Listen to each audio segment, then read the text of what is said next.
C'est beau, c'est Princio. Nous sommes ici bien pour rencontrer Audrey Florenceau. Elle est cavalière, sourde et princiolaise. Avec elle, nous irons au nord de la Loire-Atlantique, à l'ouest également. Bref, pour la suivre, il vaut mieux mettre de l'essence dans sa voiture et donner du foin à son cheval.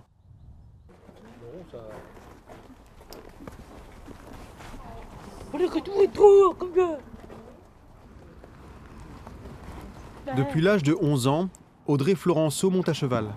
Et depuis 2010, elle fait équipe avec Roxana Dam. Audrey a choisi cette jument, douée pour le saut d'obstacle, après 2 chutes lors de leur première rencontre. Ce n'est pas banal, mais c'est comme ça avec Audrey. C'est comme ça avec Audrey, qui s'est construite en faisant d'une difficulté un challenge. Donc quand tu commences à mettre le regard au sol, ça fait partir tes épaules un peu plus vite. Donc après, on va avoir un problème de fixité. Les chutes d'Audrey lors de sa première avec Roxana se sont produites sous le regard de Christian du centre équestre Tommaso à Avessa. Voilà, la courbe. L'éleveur et la cavalière sourde ont appris à se faire comprendre, à se comprendre. Audrey est très attachée à la relation avec son cheval, sa jument. Et ça, voilà, ça s'explique pas, mais ça se ressent. Des fois, voilà, une bonne relation, c'est peut-être aussi sympa qu'une victoire.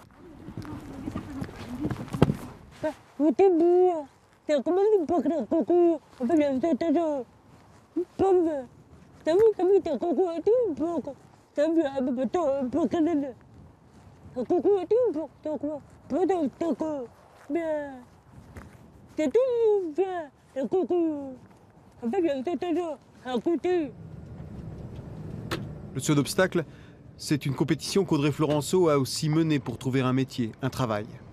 Recalée en comptabilité parce que sourde, elle a débarqué dans le monde du transport routier. Bienveillante, la SNAT à Saint-Nazaire l'a prise en charge puis embauchée en 2015. Audrey est aujourd'hui titulaire d'un permis super poids lourd, salariée de la société IDEA, un groupe de 1200 chauffeurs. C'était impossible, lui disait-on, donc elle a persévéré.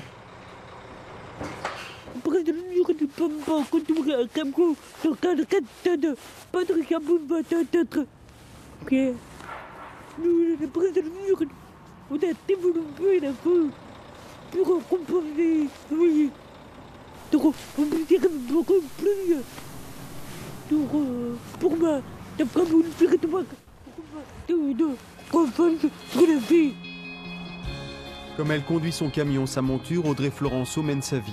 Elle signe et oralise, déterminée à ne pas se laisser enfermer dans un monde exclusivement pour sourds. Le cheval qui ne juge pas a été un allié précieux. Je pourrais pas voir ça c'est pas possible.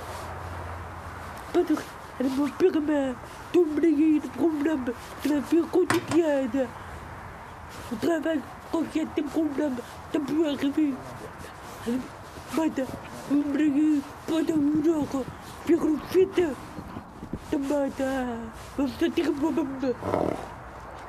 Ça, premièrement, à ma sérénité. Il nous reste à remercier Audrey, hein. On dit merci beaucoup, comme ça, merci beaucoup. Et bonne continuation, comment on dit bonne continuation? Bonne continuation. Et battante. Peut-être.